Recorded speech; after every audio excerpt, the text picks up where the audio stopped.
आज 12 जनवरी 2021 है। संसद भवन के सामने रायसीना रोड पर राष्ट्रीय युवा कांग्रेस के राष्ट्रीय कार्यालय में मैं बैठा हुआ हूँ। युवा कांग्रेस के राष्ट्रीय कार्यालय में मैं बैठा हुआ हूँ और आज 12 जनवरी को युवा दिवस मनाया जा रहा है सारे देश में। स्वामी विवेकानंद का जन्मदिन है। इस अवसर पर मैं युवाओं को एक संदेश देना चाहता हूँ कि स्वामी विवेकानंद का युवाओं के लिए क्या संदेश था। इस संदर्भ में यह भी उल्लेखनीय है कि आज युवा संसद का भी आयोजन किया गया है और युवा संसद प्रधानमंत्री की मन की बात से निकला है।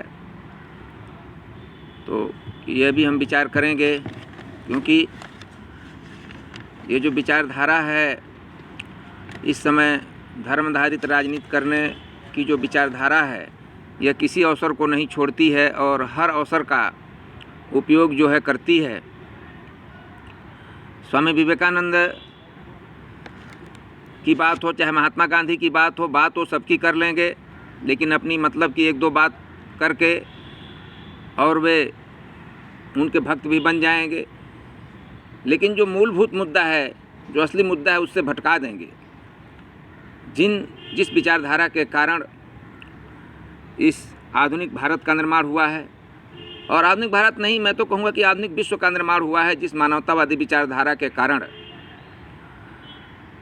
उससे वो उनका कोई सरोकार नहीं रहता और वे मुद्दे को भटका देते हैं। अब स्वामी विवेकानंद का जो प्रसंग है, तो स्वामी विवेकानंद का मुख्य संदेश क्या था। सबसे पहले तो हमें जान लेना होगा कि जब हमारे देश में जो है जागरण शुरू हुआ, जब आधुनिक युग शुरू हुआ, तो सबसे पहले हमारे देश के विचारकों ने ये सोचा कि धर्म का क्षेत्र और समाज का क्षेत्र, इन दोनों में सुधार होना चाहिए। तो हमारे जितने भी धर्म समाज सुधारक थे, उन सभी धर्म समाज सुधारकों में स्वामी विवेकानंद का एक अलग ही स्थान है। वैसे तो स्वामी दयानंद को छोड़ करके लगभग सभी धर्म सुधारकों ने सर्वधर्म समभाव का उपदेश दिया, और स्वामी दयानंद ने भी प्रकारांतर से सर्वधर्म समभाव का ही संदेश दिया। लेकिन हमारे सभी धर्म समाज सुधारकों ने धार्मिक एकता का संदेश दिया।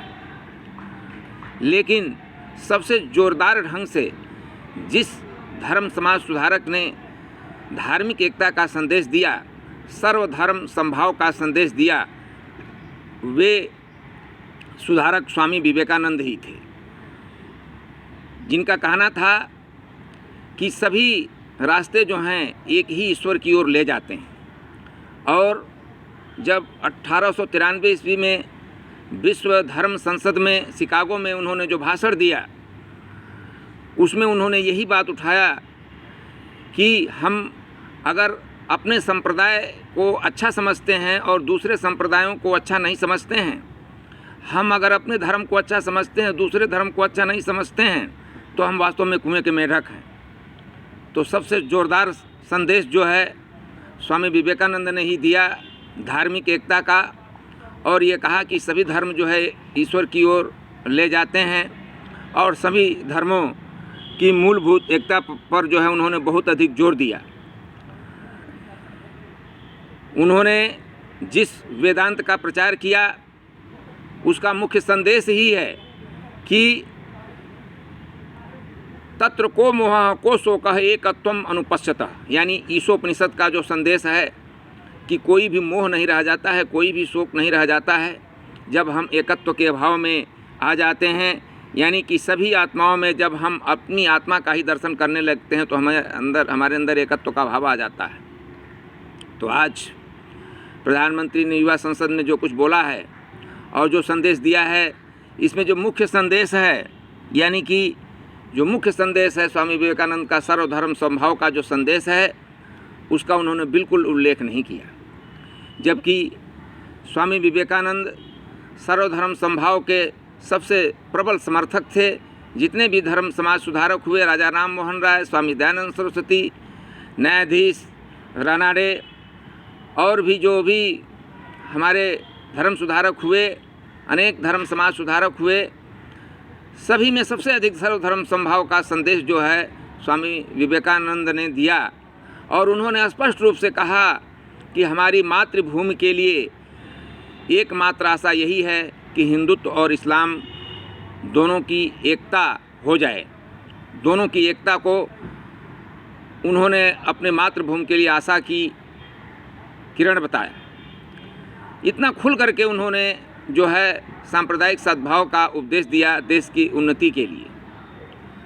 तो कहने का अर्थ ये है कि स्वामी विवेकानंद का जो मुख्य संदेश है उसको न दे करके युवकों को इधर उधर बहका देना और ये कहना, केवल राजनीति की बात करना कि देश में वंशवाद की राजनीति चल रही है, युवा राजनीति में जब आगे आएंगे तभी जो है वो वंशवाद की राजनीति समाप्त होगी।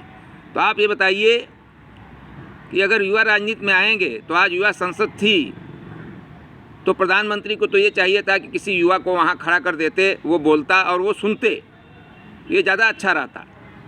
लेकिन शिक्षक दिवस पर वो शिक्षक बन जाएंगे, उस दिन भी उन्हें जो है जा कर के विद्यार्थी बन करके किसी शिक्षक को, लेकिन वो शिक्षक भी वही बन जाते हैं। कोई भी अवसर जो है, कोई भी मौका नहीं जाने देते हैं। और उन्हें ये नहीं पता है कि जो संसदीय लोकतंत्र है हमारे देश का, इसमें सामूहिक उत्तरदायित्व होता है, मंत्रिमंडल का नेतृत्व भी सामूहिक होता है। तो वे यहाँ एक और वंशवाद की बात करते हैं, वहाँ उन्होंने अपने व्यक्तिवाद की बात नहीं किया कि जब से उनका उदय हुआ है उन्होंने भारतीय जनता पार्टी को एक व्यक्ति के जेब की पार्टी बना दिया है। सारी लोकतांत्रिक मर्यादाएं वहां ताक पर रख दी गई हैं। किसी को कोई बोलने का अधिकार नहीं है, कोई भी उद्घाटन का अवसर, कोई भी शिलान्यास का अवसर वे अपने हाथ से नहीं जाने देते हैं। हर जगह हर योजना में प्रधानमंत्री का नाम जुड़ा है, तो वास्तव में संसदीय लोकतंत्र का उपहास उड़ाया जा रहा है। और ये जो देश की एकता है, जो देश का एकीकरण हुआ है, यह वास्तव में लोकतंत्र के कारण ही हुआ है। और जब लोकतंत्र ही नहीं रहेगा तो फिर देश की एकता भी विखंडित होगी। तो वास्तव में धर्म का जो मुख्य संदेश है, वह तो है कि हम एकता स्थापित करें, लेकिन वास्तव में एकता को विखंडित करने वाली बात और धर्म के नाम पर सबसे ज़्यादा जो धर्म का राजनीति के लिए दुरुपयोग हो रहा है, यानी झूठ बोलना और हर अवसर का जो है छल करके, कपट करके हर अवसर पर जो है बात को कहीं का कहीं ले जाना, जो यह किया जा रहा है, यह वास्तव में धर्म का काम नहीं है, ऐसा हमारा मानना है। ऐसा कई अवसरों पर हो चुका है और आज भी ऐसा ही किया गया है।